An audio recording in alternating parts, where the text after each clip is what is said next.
हाल से इस वक्त की बड़ी खबर मिल रही है। अप्रत्यक्ष प्रणाली से होंगे महापौर और अध्यक्षों के चुनाव। जल्द होंगे नगरीय निकाय और पंचायत चुनाव भी। जनता नहीं, अब पार्षद करेंगे महापौर और अध्यक्ष का चुनाव। राज्य निर्वाचन आयुक्त बीपी सिंह ने तैयारियों की समीक्षा की है। निर्वाचन की तैयारी समय सीमा में पूरी करें। आयुक्त ने यह भी कहा, कोरोना के चलते पिछले साल चुनाव नहीं कराए जा सके थे। पहले नगरीय निकाय फिर पंचायत के चुनाव होंगे। 407 में से 347 नगरीय निकाय के चुनाव होने हैं। 2 चरणों में कराए जाएंगे नगरीय निकाय चुनाव।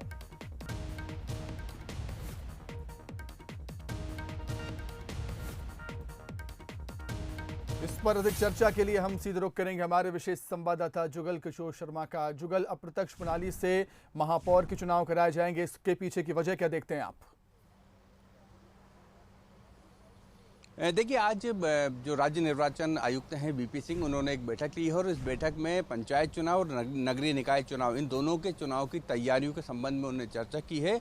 और जो राज्य निर्वाचन आयुक्त को जानकारी मिली है उसके मुताबिक इस बार महापौर और अध्यक्ष का चुनाव अप्रत्यक्ष प्रणाली से होगा।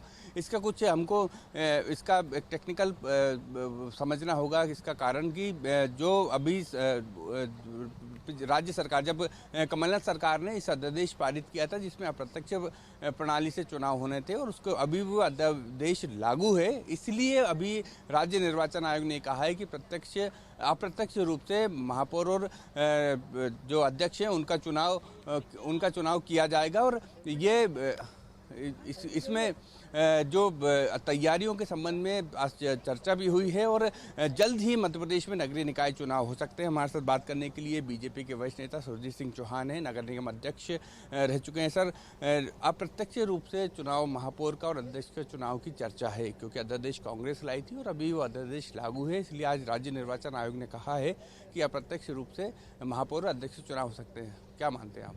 देखिए, राज्य निर्वाचन आयोग ने कहा है, लेकिन निश्चित रूप से अभी भारतीय जनता पार्टी की सरकार है और भारतीय जनता पार्टी की सरकार ने जो डिसाइड किया था और पहले से जो जिस तरीके से परंपराएं थी कि महापौर का चुनाव डायरेक्ट होता था, मुझे लगता है कहीं ना कहीं जनता सीधे महापौर को चुनती थी और इसलिए वो रास्ता, वो प्रणाली ठीक थी।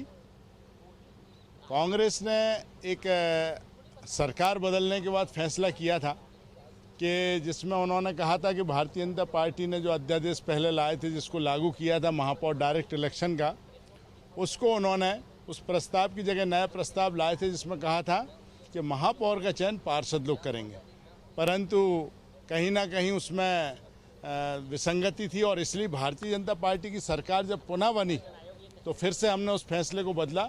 लेकिन कहीं ना कहीं जो है उसमें कोई समय का व्यवधान था या समय के ऊपर हम कहीं ना कहीं उसमें चूक हुई है, तो निश्चित रूप से उसके कारण आज ये आयोग ने दिया। लेकिन भारतीय जनता पार्टी की सरकार है और अभी चुनाव में भी पर्याप्त समय है। हमारी सरकार चाहेगी या माननीय मुख्यमंत्री जी, प्रदेश अध्यक्ष जी निर्णय करेंगे इस मामले में। मुझे लगता है जो भी निर्णय होगा बहुत जल्दी आप सामने आएगा। नगरीय निकाय चुनाव की तैयारियों को लेकर भी एक बैठक हुई है, तो कितनी तैयार है बीजेपी नगरीय निकाय चुनाव को लेकर? देखिए, भारतीय जनता पार्टी की तैयारी तो हमेशा ही रहती है क्योंकि ऐसा नहीं होता कि हम अभी सुबह कहीं जाना है तो अभी जाके और सुबह निकल गए। पूरे 5 साल लगातार हम मैदान में रहते हैं। कोरोना के कार्यकाल में भी जब सारे राजनीतिक दल अपने घर के अंदर सो रहे थे तब भी भारतीय जनता पार्टी के कार्यकर्ता दिन रात काम कर रहे थे जनता के बीच में, चाहे भोजन वितरण की बात हो, चाहे उनको जूते चप्पल पदवेश पहनाने की बात हो या अन्य प्रकार से। मैं उसकी डिटेल में नहीं जाना चाहता। जनता जानती है कि भारतीय जनता पार्टी कार्यकर्ताओं ने काम किया और इसलिए तैयारी पूरी है।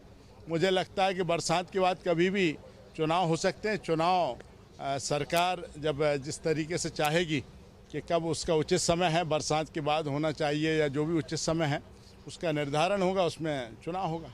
प्रत्यक्ष प्रणाली से चुनाव होगा या अप्रत्यक्ष प्रणाली से? बीजेपी की क्या मंशा है? ये मंशा तो भारतीय जनता पार्टी ही तय करेगी और इसलिए हमारे यहाँ कोई व्यक्ति तय नहीं करता। इसमें व्यक्ति की कोई मंशा होती तो निश्चित रूप से मैं बताता, लेकिन मैं आज बता पाने की स्थिति में भी इसलिए नहीं हूँ कि हमारा नेतृत्व जिस प्रकार का आदेश करेगा मैं एक सिपाही की तरह से उसमें अपना साथ निभाऊंगा। जी। तो निश्चित रूप से अभी अप्रत्यक्ष रूप से चुनाव होंगे प्रत्यक्ष प्रणाली से या अप्रत्यक्ष प्रणाली से अभी ये स्पष्ट नहीं है, लेकिन जो आज निर्वाचन आयोग की बैठक हुई है उस पर ये उन्होंने संकेत दिया है निर्वाचन आयोग ने कि अप्रत्यक्ष प्रणाली से महापौर और अध्यक्ष का चुनाव होगा। यानी ये भी कहा जा सकता है कि एक तो जल्दी अब हमें नगरीय निकाय चुनाव और पंचायत चुनाव की तरफ हम आगे बढ़ रहे हैं। जल्दी मध्य प्रदेश में नगरीय निकाय चुनाव हो सकते हैं, पंचायत चुनाव हो सकते हैं। अप्रत्यक्ष प्रणाली से होगा या प्रत्यक्ष प्रणाली से होगा, इसको लेकर अभी संशय की स्थिति है। वर्तमान स्थिति में अप्रत्यक्ष प्रणाली से चुनाव की अभी निर्वाचन आयोग उसी जो प्रक्रिया है उसी के तहत ये बैठक कर रहा है। ठीक है जुगल, आपका बहुत शुक्रिया तमाम जानकारी के लिए। तो अप्रत्यक्ष प्रणाली से महापौर और अध्यक्षों के चुनाव होंगे। हालांकि राज्य निर्वाचन आयुक्त बीपी सिंह ने तैयारियों की समीक्षा की है और ये यहाँ पर ये बात निकलकर सामने आई है। आदेश दिए गए हैं, निर्देश दिए गए हैं अप्रत्यक्ष प्रणाली से महापौर और अध्यक्षों के चुनाव कराने के। जल्द ही नगरीय निकाय और पंचायत चुनाव होंगे। निर्वाचन की तैयारी समय सीमा में पूरी करें, आयुक्त ने ये भी कहा। लेकिन बीजेपी का पक्ष हमने सुना, बीजेपी तो यही चाहती है कि प्रत्यक्ष प्रणाली से चुनाव हो, लेकिन आदेश अभी जारी हुए हैं कि अप्रत्यक्ष प्रणाली से महापौर और अध्यक्षों के चुनाव होंगे। आने वाला वक्त बताएगा कि किस प्रणाली से चुनाव होने हैं।